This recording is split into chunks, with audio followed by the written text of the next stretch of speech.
नमस्कार मित्रांनो लाडकी बहीण योजनेचे जे काही 1500 रुपये आहेत ते लाडक्या बहिणींच्या खात्यामध्ये जमा झालेले आहेत।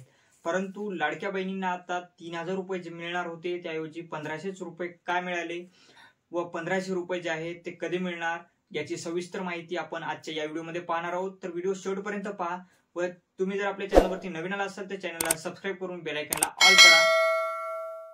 तर तुम्ही पाहू शकता या ठिकाणी लाडक्या बहिणीचे जे काही 1500 रुपयेचा हप्ता जो आहे तो राहिलेला आहे। तर या ठिकाणी सांगितलेलं आहे की मुख्यमंत्री माझी लाडकी बहीण योजनेतील सर्व पात्र लाभार्थी भगिनींना फेब्रुवारी व मार्च महिन्याचा सन्मान निधी वितरित करण्याची प्रक्रिया दिनांक 7 मार्च 2025 पासून सुरू झालेली आहे।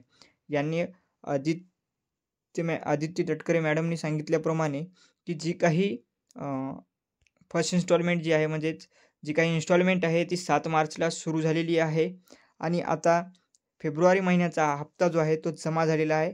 व या ठिकाणी पाहू शकता ही प्रक्रिया दिनांक 12 मार्च 2025 पर्यंत सुरू राहणार असून सर्व पात्र लाभार्थींच्या बँक खात्यात फेब्रुवारी महिन्याचे 1500 रुपये व मार्च महिन्याचे 1500 रुपये असे 2 टप्प्यात एकूण 3000 रुपये जमा करण्याची प्रक्रिया युद्धपातळीवर सुरू आहे। त्याचबरोबर खाली बघा स्क्रॉल केल्यानंतर पाहू शकता सर्व पात्र